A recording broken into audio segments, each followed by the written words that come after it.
are places in this world that geography alone cannot explain. Places where the map tells you there is land, but the instinct deep in your reptile brain screams that there is only a void. You are listening to Nocturnal Ledger, and today we are not merely telling a story. We are opening a file that the Italian government, the Venetian locals, and history itself has tried desperately to keep sealed. We are traveling to the Venetian Lagoon, to a small, unassuming plot of land that floats like a necrotic lesion on the beautiful face of Italy. This is the story of Poveglia Island. To understand the sheer weight of the darkness we are about to explore, you must first strip away the romantic image of Venice. Forget the gondolas, the singing, the lovers holding hands on the Rialto Bridge. Look instead at the black, a murky water that surrounds the city. In the distance, visible from the Lido but strictly forbidden to visitors, sits Poveglia. It is 18 acres of hell. It is not a tourist attraction. It is not a museum. It is a mass grave that has never been consecrated, a place where the soil itself is said to be composed of 50% human ash. This is not a metaphor. This is a geological fact born from centuries of burning bodies. Let us turn back the clock to the year 1776. The world was changing. Revolutions were brewing across the Atlantic, but in the Republic of Venice, the enemy was not a king or a tax. It was biological. The Magistrato alla Sanità, the Venetian Health Authority, placed Poveglia under its jurisdiction as a checkpoint. It became a lazaretto, a quarantine station. But to call it a quarantine station is to use a polite, sterile word for what was essentially a waiting room for death. When the Black Death swept through Europe, wiping out a third of the continent's population, Venice was hit with catastrophic force. The canals ran thick with waste. The air was heavy with the smell of rotting flesh. In a desperate panic to save the healthy, the city fathers made a ruthless decree.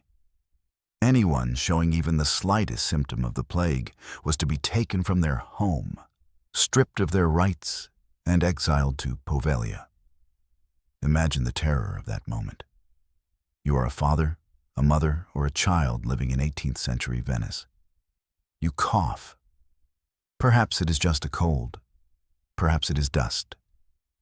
But the plague doctors, those terrifying figures in long wax-coated coats and beaked masks filled with aromatic herbs, point a cane at you. You are dragged screaming from your family. You are thrown onto a barge. As the boat pulls away from the glittering city, you look ahead to the dark silhouette of Poveglia. You know, as everyone knew, that you will never leave. The conditions on the island during the height of the plague were something that transcends traditional horror. It was a descent into primal chaos. Historical records indicate that over 160,000 people died on this tiny island. The dying were dumped into open pits while they were still breathing. The dead were piled like cordwood. Because there was no time to bury them and no space left in the ground, giant pyres were erected. The bodies were burned day and night. Eyewitness accounts from the era, preserved in fragmented diaries and official health logs, describe a thick, greasy smoke that hung over the lagoon, a smoke that smelled of sulfur and burning hair. The screams of those being thrown onto the piles, often before they had fully expired, were said to carry across the water, haunting the fishermen who worked the night tides. This is the foundational trauma of Poveglia. The ground you walk on there is not dirt. It is a mixture of earth and the carbonized remains of 160,000 human beings. When you step onto the shore, You are literally stepping on the ancestors of Venice. But the history of Poveglia does not end with the plague. If the plague was the physical torture of the island, what came next was the psychological flaying. For over a century, the island sat rotting, a place of folklore and fear. Fishermen refused to cast their nets near its shores, claiming that they would drag up human bones instead of fish. They spoke of the cursed draft, a cold wind that seemed to blow from the island even on the hottest summer days. Then, in 1922, the Italian government decided to repurpose the existing buildings. In a decision that defies all logic, they chose this mass grave, this scorched earth of suffering, as the perfect location for a mental asylum. The official records state it was a retirement home for the elderly, but the architecture and the surviving documents tell a different story. It was a dumping ground for the mentally ill, the unwanted, and the inconvenient members of society. Patients were transferred there from Venice and the surrounding mainland. These were people already suffering from schizophrenia, dementia, and severe psychosis. Imagine their reality, and they were already trapped in the prisons of their own minds. And then they were transported to a place that was physically vibrating with the energy of 100,000 agonizing deaths. Almost immediately, the patients began to report seeing things. They whispered of plague people, shadowy figures with rotting skin who would stand at the foot of their beds at night. They heard coughing from empty corners. They felt cold hands touching them when the windows were closed. The doctors and nurses, confident in their men of science personas, dismissed these claims as mere symptoms of their madness. They increased the dosages of sedatives. They tightened the restraints. But the terror was collective. It wasn't just one patient. It was all of them. The atmosphere inside the asylum became heavy, suffocating. And this brings us to the most chilling figure in Poveglia's 20th century history: the doctor. His name has been scrubbed from many official records, often referred to only as the director. He was a man obsessed with the nascent and brutal field of lobotomy. In the 1920s and 30s, mental health treatment was in its dark ages. The director believed that he could cure madness by physically severing the connections in the brain. He used Poveglia not as a hospital, but as a private laboratory. Without oversight, isolated by the lagoon, he performed unspeakable experiments on the patients. Hand drills, chisels, and hammers were his tools. He did not use anesthesia. He believed the shock of the pain was part of the cure. He would drag patients up to the asylum's bell tower, the highest point on the island, to perform these procedures.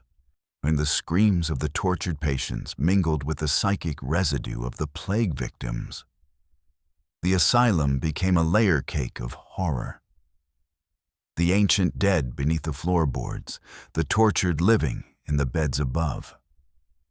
Legend, supported by the oral history of the locals, says that the doctor eventually began to see the spirits himself. The madness he tried to cut out of his patients began to infect him. He claimed the ghosts of the plague victims were speaking to him, judging him. One night, driven to the brink by the relentless whispering, or perhaps pushed by vengeful spirits, the doctor climbed the bell tower. He fell, or he was thrown. The accounts vary, but the most terrifying detail comes from a nurse who witnessed the event. She claimed that the fall didn't kill him instantly. He lay on the ground, broken and writhing in agony. And then, according to her testimony, a mist rose from the ground, a fog that moved with intent. It swirled around the dying doctor and choked the life out of him. He was not saved. He was claimed. The asylum closed in 1968.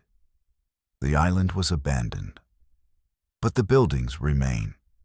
The main hospital building, the psychiatric ward, the church, and the bell tower still stand, slowly being devoured by ivy and rot. The bell was removed years ago. Yet locals and the few brave illegal trespassers consistently report hearing it toll across the water at midnight. A phantom sound from a bell that no longer exists. Let us discuss the evidence collected in the modern era. While the Italian government has prohibited visitation, making it a criminal offense to land on Poveglia, this has not stopped thrill seekers and paranormal investigators from bribing boatmen to take them there. The testimony from these visits is strikingly consistent.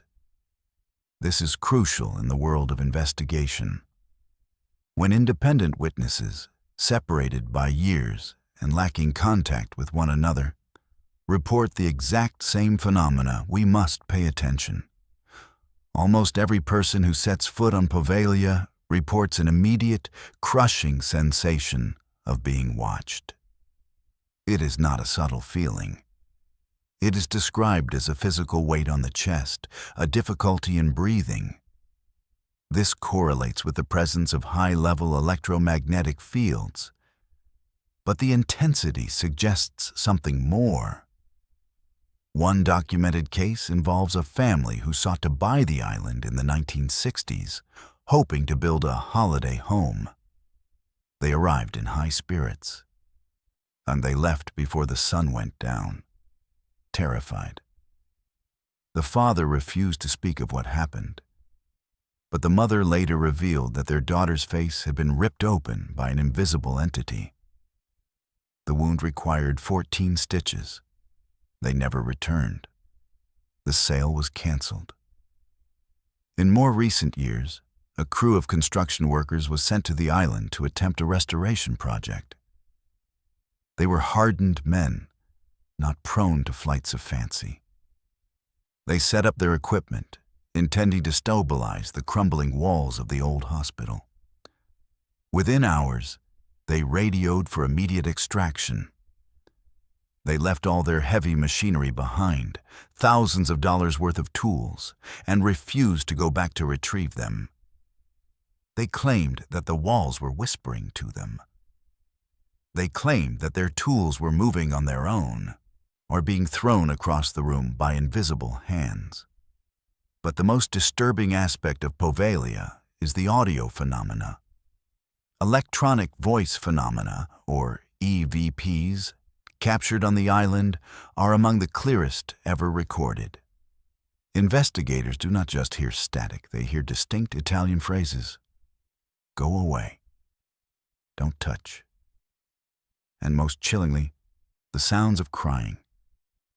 Not the crying of one person, but the sound of many. A cacophony of sorrow. Let's analyze the plague fields located on the southern part of the island. This is where the burn pits were located. Today, it is an overgrown vineyard. The grapes that grow there are said to be unusually small and bitter. The soil is gray and dusty, composed of that ash we spoke of earlier. Visitors who walk through this area report a sensation of heat rising from the ground, even in winter.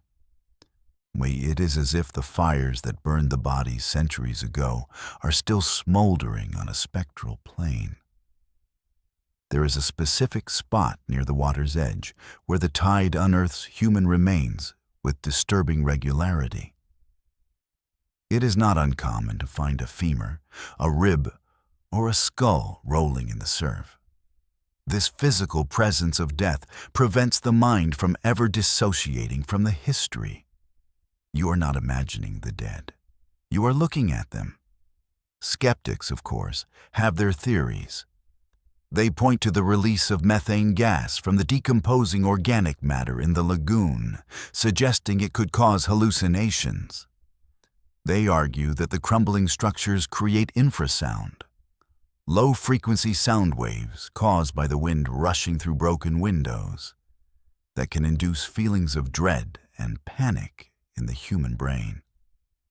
These are valid scientific possibilities. However, science struggles to explain the shared hallucinations. Why do visitors who know nothing of the doctor's history see a man in a white coat falling from the tower? Why do people who do not speak Italian record voices speaking a Venetian dialect from the 18th century? There is a concept in paranormal theory called stone tape theory. It suggests that high-intensity emotional events, like the agony of a plague death or the terror of a lobotomy, can be recorded into the environment. The silica in the stones, the iron in the blood-soaked soil, acts as a storage medium. When conditions are right, this recording plays back. Poveglia, with its centuries of layered trauma, is perhaps the loudest recording in the world. We must also consider the layout of the asylum itself. The peeling paint, the rusted bed frames still bolted to the floor, the medical files scattered in the hallways. Urban explorers who have infiltrated the main building describe the room of the archives. Here, rotting paper details the intake of patients. The handwriting is frantic. The notes describe patients screaming about the burned men in their cells. It serves as a bureaucratic confirmation of the haunting. The asylum didn't just house the mad. It manufactured them by forcing them to live inside a nightmare. One particularly harrowing account comes from a group of American tourists who paid a local fisherman a small fortune to drop them off for an overnight stay in 2010. They planned to camp in the central courtyard. By 2 a.m., they were calling for help. They reported that the silence of the island was suddenly broken by the sound of a violent struggle. They heard heavy boots running on the roof, the sound of metal clanging against stone, and then a scream that sounded wet. When the fisherman returned to pick them up at dawn, he found them huddled on the dock, shivering, refusing to look back at the buildings. One of the tourists was catatonic for hours. The psychological impact on those who visit Poveglia is often long-term. Many report nightmares that persist for years. They describe a feeling of being tagged, as if something from the island has followed them home. This aligns with the warning given by many Venetian locals. Poveglia non lascia andare. Poveglia does not let go. The island remains for sale, technically. The Italian state has tried to auction it off on a 99-year lease to help cut public debt. There have been no successful takers. Projects to turn it into a luxury hotel or university campus always fall apart. Investors pull out. Architects quit. It seems the island itself rejects the living. It wants to be left alone with its dead. As we visualize the island now, sitting in the twilight, we must acknowledge the sheer weight of numbers. 160,000 lives. That is the population of a medium-sized city, all extinguished and incinerated on a patch of land you can walk across in 20 minutes. The energy of that much death does not simply dissipate. It saturates. It stains. The Venetians have a saying, "When an evil man dies, he wakes up in Poveglia." It is considered a purgatory on earth. Even the police patrols that cruise the lagoon tend to steer wide of its coast. They say their radar malfunctions near the island. They say their radios pick up static that sounds like breathing. When you look at the drone footage of Poveglia available today, you see a ruin that looks almost beautiful in its decay. Green trees, blue water. But look closer. Look at the octagon, the military fort built on the island before the asylum. It stands like a fortress against the living. Look at the windows of the hospital. gaping like black eyes. The horror of Poveglia is not just in the ghosts. It is in the reality of human suffering. It is a monument to how quickly society discards the sick and the broken. The plague victims were cast out to die because they were contagious. The mental patients were cast out to suffer because they were difficult. Poveglia is the shadow side of civilization. It is where we put the things we do not want to see. And now, the things we hid away are looking back at us. If you ever find yourself in Venice, standing on the Lido, looking out across the water at that dark shape on the horizon, do not ask the boatman to take you there. Do not try to be a hero. Some doors are locked for a reason, some ground is sour, and some dead things are not resting. We have walked through the ash. We have stood in the shadow of the bell tower, and we have heard the echoes of the Asylum. The file on Poveglia remains open, not because we lack evidence, but because the evidence is too terrified to speak clearly. This has been a journey into the Nocturnal Ledger. The world is full of dark corners, when we have only just lit a candle in one of them. The question you must ask yourself tonight, as you turn off the lights and listen to the settling of your own house, is this. If a place like Poveglia can hold on to its pain for centuries, what is the ground beneath your own feet remembering right now? We will be waiting for you in the next entry. Sleep well, if you can.